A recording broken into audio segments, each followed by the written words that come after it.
Rahim from Hollywood, California. Stuck here, stuck with you. Always happy to be stuck with Michelle Joy Phelps once again. Hey! Is it hey fight fans and bye fight fans? What is the etiquette here? I don't want to trademark step. It's definitely hey fight fans to start. We'll finish off with the bye fight fans. Well, Radio Rahim here, and hey fight fans. We are stuck with you once again, and we're doing a Friday edition. We just couldn't wait until Saturday to get to these pressing issues in boxing.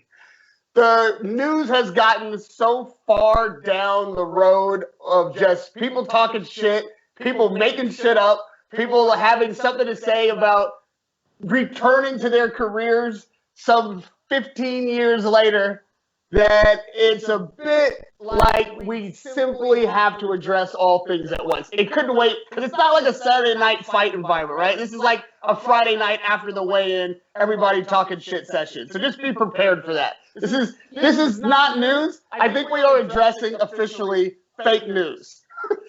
Fake news is the prominent news of the week.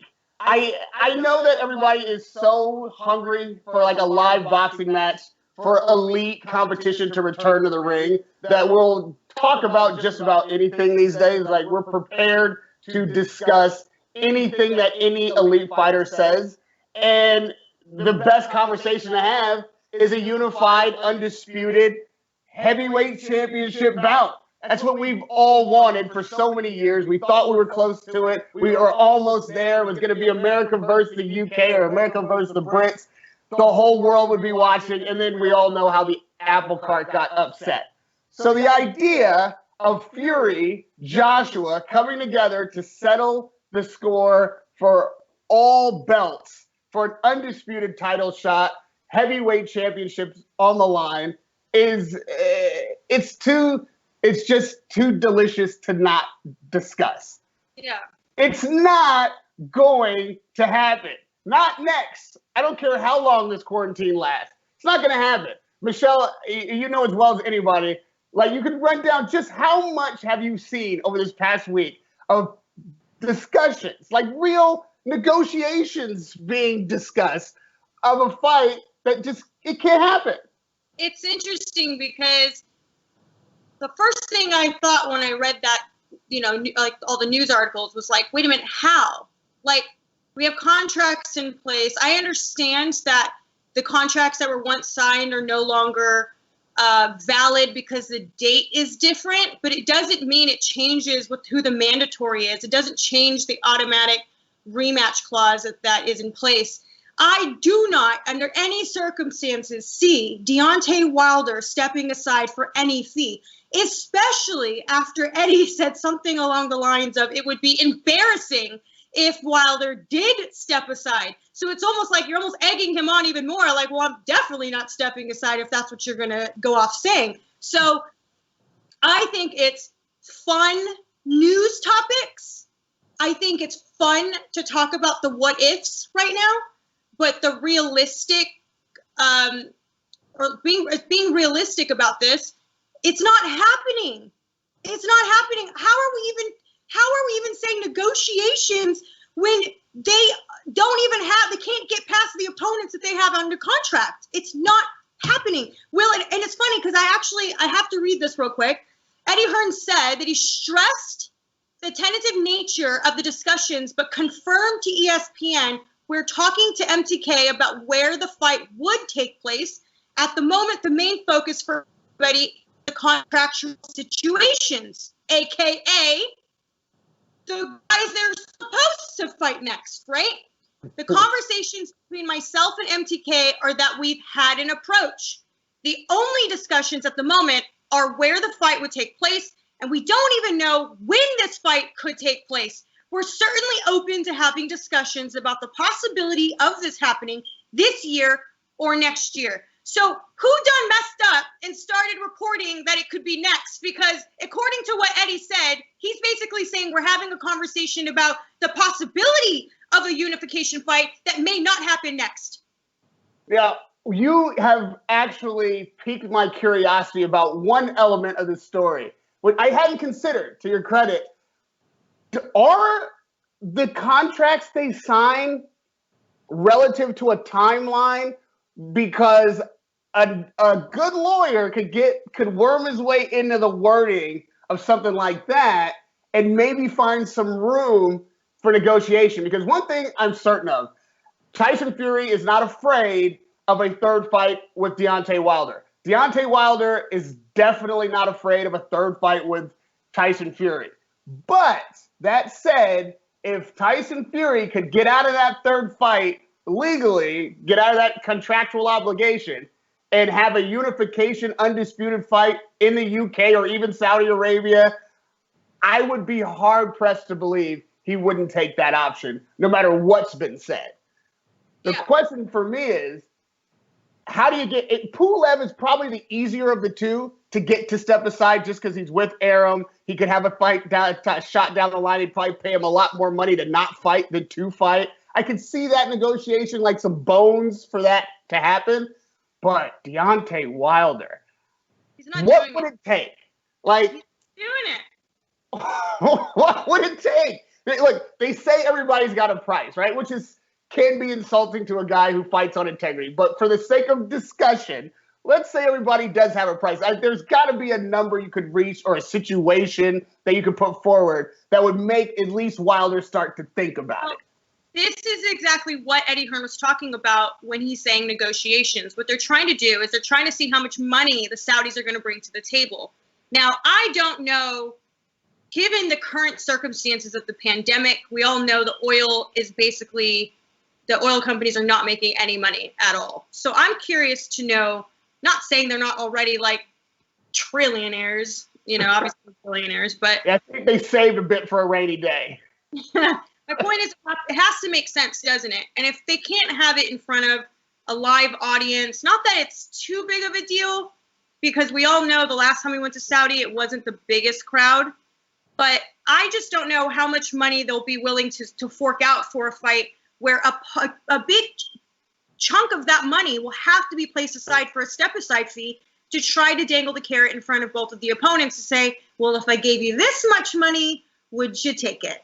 What about this much money? Would you take that?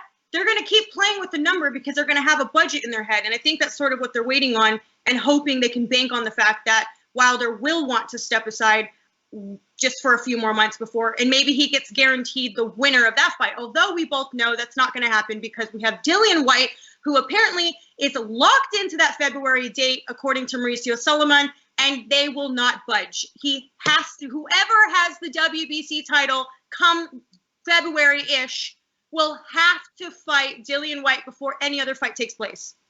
The only person in this entire conversation that I am certain 100% without a doubt is willing to budge on his promise is Mauricio Suleiman. If it's Dillian Whyte who's next, it's like 2022. How about that? 2022. This guy has been willing to push Dillian Whyte. That's the argument, though. Listen, if the argument is if we did have Joshua Fury next, right? Yeah. And whoever the winner is out of that fight will have to fight Dillian Whyte next. Deontay Wilder won't be stepping aside for one fight. He'll be stepping aside for two fights before he gets to fight the WBC champion again. So is it worth it to him? No, it's not going to happen. No, we are dreaming. We are wishful thinking. It's not going to happen. Deontay Wilder will not step aside. End of conversation. That's my true belief in it. I agree. That's my belief because I don't think that they're going to put something in front of him that is going to be worth more to him than a shot at his title again, first up. But Rahim, if looking at it from the perspective of we may not have open crowds for a while, right? They want Joshua Fury in front of an open crowd. So I know that's why they're considering having the fights in various countries that have like less social distancing restrictions and are open to having crowds. That's not a guarantee that we're going to have that by, unfortunately by this winter. So they want to hold that fight off. So is it happening next? No. If we're talking about keeping busy here, we're probably going to have Wilder Fury behind closed doors before we have Joshua Fury behind closed doors. Okay, all of that's fair, but I would say that the amount of value of an all-English, undisputed heavyweight championship is so great that if you had to sacrifice an in-person crowd to get that fight on, you would 100% do it. Especially if you could do it next, because there's going to be such a hunger for anything. Something that huge would be a great way for boxing to reintroduce itself post-pandemic. One more point on this. And your point's well taken. I know we started this by saying how wildly unlikely it is. But let's remember that Wilder just had bicep surgery. He did not perform well in the most recent fight. He's openly discussing changing his team.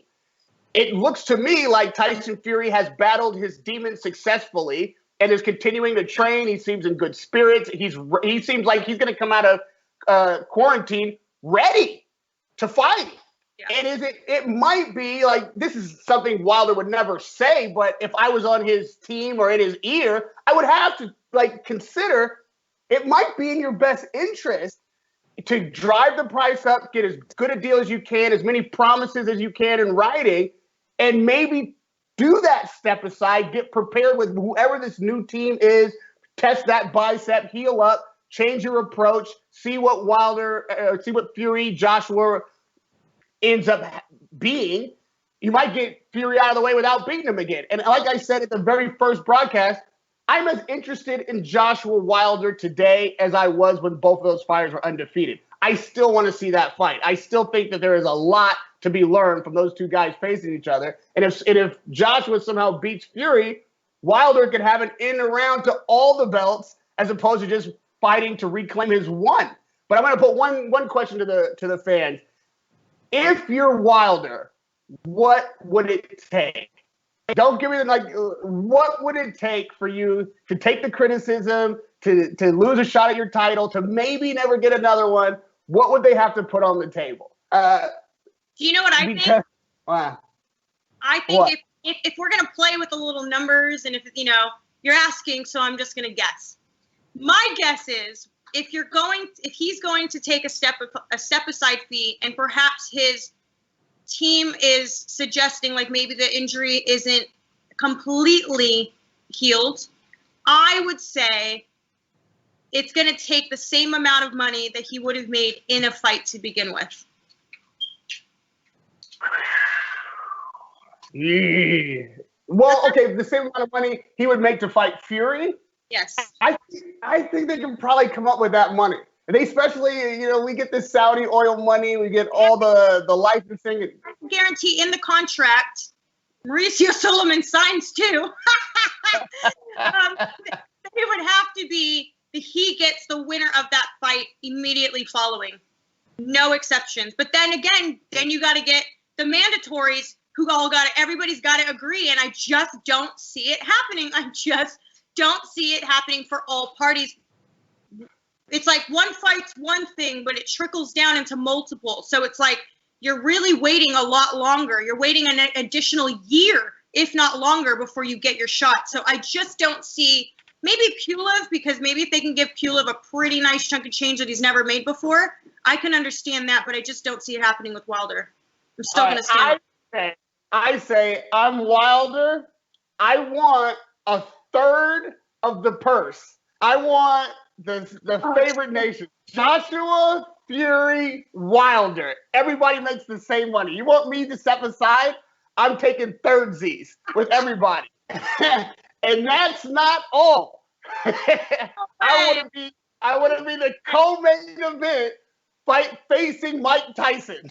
Hey, Eddie, remember when they were doing the negotiations for Joshua Wilder? Eddie didn't even want to give him a certain percentage for the fight initially, and now we're expecting that no flipping way in hell. Michelle, no. One of the last interviews I had with Eddie Hearn, he offered before the rematch of Fury. Can I retract the word? I mean like the initial offer, not the last offer, but the initial offer when they're first talking about making that fight. That's what I want to clarify. Yeah, okay, that's fair. All I'm saying is times they are changing, and the situation is so unique. I'm not saying they would do it. I'm saying that's how I'm coming to the table. Thirdsies. All right. We'll leave it And- to the fans. We'll leave it to the fans to tell us. If you can leave it in the comments, we will give you a shout. We just need you to tell us whether or not, what amount you think it would take for Deontay Wilder to step aside to allow the mega fight between Joshua and Fury happen in Saudi Arabia. Let's move on, though. We need to go to the next topic. That's what I'm saying. Don't forget, the other caveat is I want Wilder facing Mike Tyson on the undercard of the same fight night, because apparently Mike Tyson is in training right now to make a return to the ring. All right. I mean, again, it's Fake News Friday, right? So let's not go crazy. Yeah, return to the ring in 3 to 4 round exhibition fights, not, Well, that's how Floyd returned to the ring. And he didn't really return to the ring, if you get what I'm saying. Like he fought an exhibition fight that's not the same, Rahim. Oh, I get that. I don't know, Michelle. Last week you were arguing about how valid the McGregor Mayweather fight was. To me, that was the worst exhibition of them all. But we won't revisit that argument. To me, even the other fights are exhibitions, big fights, right? They're money-making fights that aren't really taken too seriously, but they're fun because you get to watch people, see who's going to get knocked out. That's all people watch it for. No one's watching it to actually learn anything. That's how they should have promoted McGregor Mayweather. It's just the best of the most exhibitions of fights. But I don't know if Mike Tyson has the temperament for an exhibition fight. That's what I want to find out. Like, the guy's smoking weed, he's doing podcasts, he's making cameos in movies, he's got a little gray in his beard, he's chilling, but it's been so long.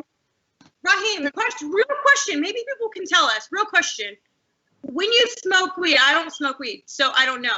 When you smoke weed, right? Anyone who's watching, does that affect your lungs the same way that smoking cigarettes does, or does it not affect the same way? Serious question, not taking the piss. I really want to know, because if that's the case, as much smoking as he does these days, I don't see how that helps him in the ring. Right. Yeah, it might help him when the sheriffs jump in the ring and try to separate the fighters because he's rushed the corner. But that's my point. I don't care. His win capacity is the least of my concerns at the minute. I'm more concerned with his mental capacity to get back into combat and not be the same animal mentality that he has had his entire career. That weed is the most medicinal weed on the planet. There is nobody with a greater claim to their medicinal weed card being valid than Mike Tyson. I don't know if he can do it. But the question is, if he does it, can Mike Tyson keep his cool? And is there anybody you think Mike Tyson could still beat? Not just that, but is there anyone sane enough to get in the ring with him? How much money does it take to get in the ring with Mike Tyson? Genuine question. How much money would you have to pay somebody to want to fight that man? Even now. It's funny because when a fighter has that position in boxing of like the guy to beat, he's the biggest star in the sport, everybody is coming for him. Always, right? So when Mike Tyson did make his return, which wasn't all that wildly impressive in the last chapter of his career, Mike Tyson was still a huge event every time he stepped through the ropes. And even if it's an exhibition, I think it will remain the same. But when you see a fighter who's retired 15 years being able to get this kind of interest, and listen, I don't care what anybody says. If Mike Tyson gets in the ring, even in an exhibition, with somebody you even vaguely know, we're all going to tune in to see what happens. Totally. If Floyd Mayweather, even with these exhibitions and these ridiculous MMA opponents, steps in the ring, we're going to watch to see what happens. And he's still to this day, the biggest money you can make fighting somebody in boxing. And he's been retired for years. How many people are still calling out Floyd Mayweather, who's got on mitts now instead of gloves? Yeah. No, I mean, obviously there's Errol Spence Jr., who made a pretty bold statement saying that he could beat Floyd Mayweather if he fought him in his prime. That's another question to ask the fans listening. Do you believe that? Or do you believe that he's only saying that because there's no way to find out? So that's a question. We obviously have Amir Khan, who somehow we always end up getting the Floyd Mayweather's name out of his mouth. I saw Leonard Ellerby tweet today saying, like, get over it. Like, let it go. Like, just stop talking about it. And so I ask you guys the same question. Like, is it just annoying at this point to keep hearing Floyd Mayweather's name mentioned again and again when we all know the guy is retired? Now, don't get me wrong. I do understand that he likes to tease people and say that he's making a comeback. Now, when he at this point, we all know that when he says comeback, it's going to be in a form of an exhibition fight. It's not going to be the same Floyd Mayweather we saw fighting 4 years ago. So it's not the same. It's going to be exhibition events, much like the one we saw in, Japan? Right. And the question for Amir recently, for the recent years, is does he deserve the fights that he's calling out? We talked about that a couple of weeks ago. It's a hard case to make that Amir deserves a fight. But I can't understand him feeling like he was denied something at one time he might have deserved it, or at least made very interesting and didn't get an opportunity to get a shot at Pacquiao or Mayweather. So even though he's not in a position to demand anything of any elite fighter right now, do you think with the Kell Brook, Floyd Mayweather and Manny Pacquiao fights never having happened, is Amir Khan's dream like a dream deferred? Has this guy actually been denied something through his career that could have been defining, that could have made him who he thinks he is in his head? Has Amir Khan been wronged in boxing to that degree? I don't know. That's going to be something, I think his most loyal fan base will say yes. But when you break it down, I don't quite know. I just know at one point, if I could go back those many years ago, 4 or 5 years ago, and offer the guy any type of advice, it would definitely be, don't waste your time trying to get the 1 or 2 fights. Keep yourself active. If he had gone and rematched Danny Garcia, let's just say he wins, right? Let's just say he wins.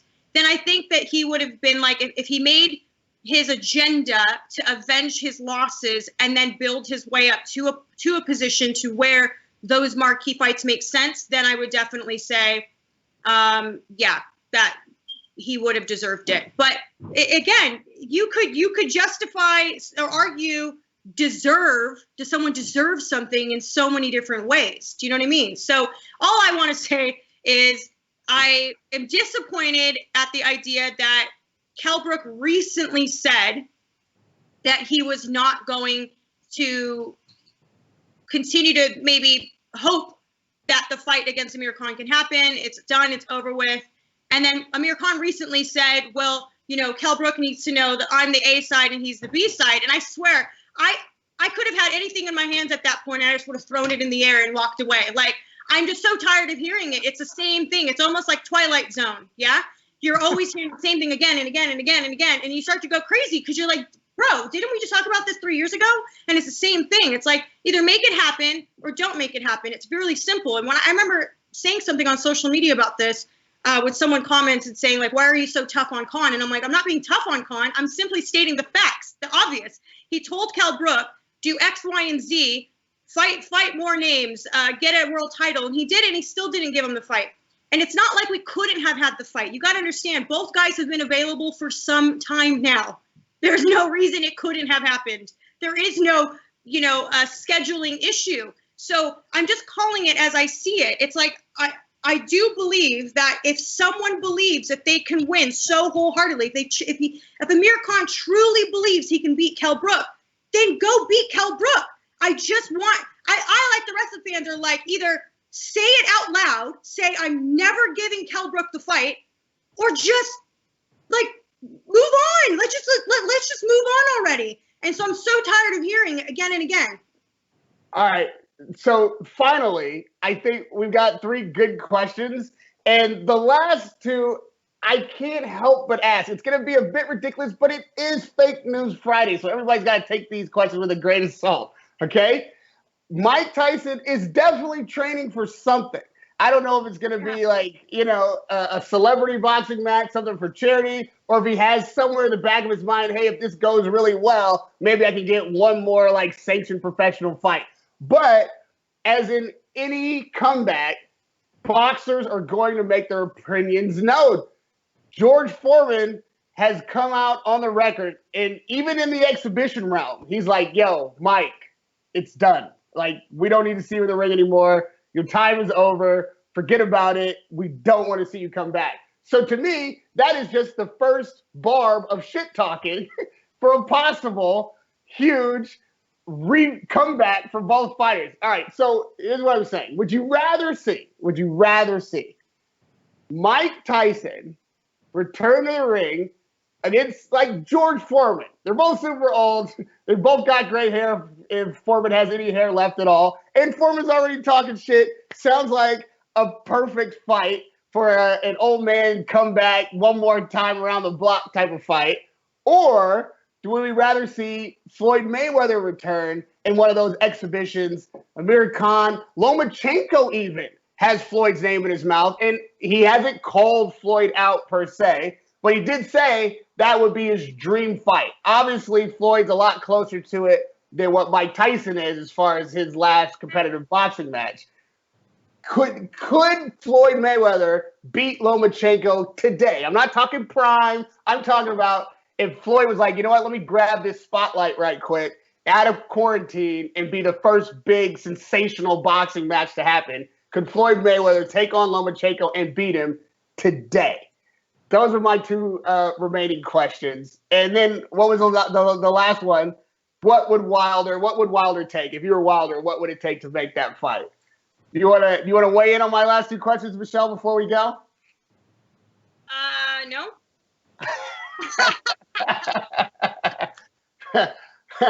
I will say this.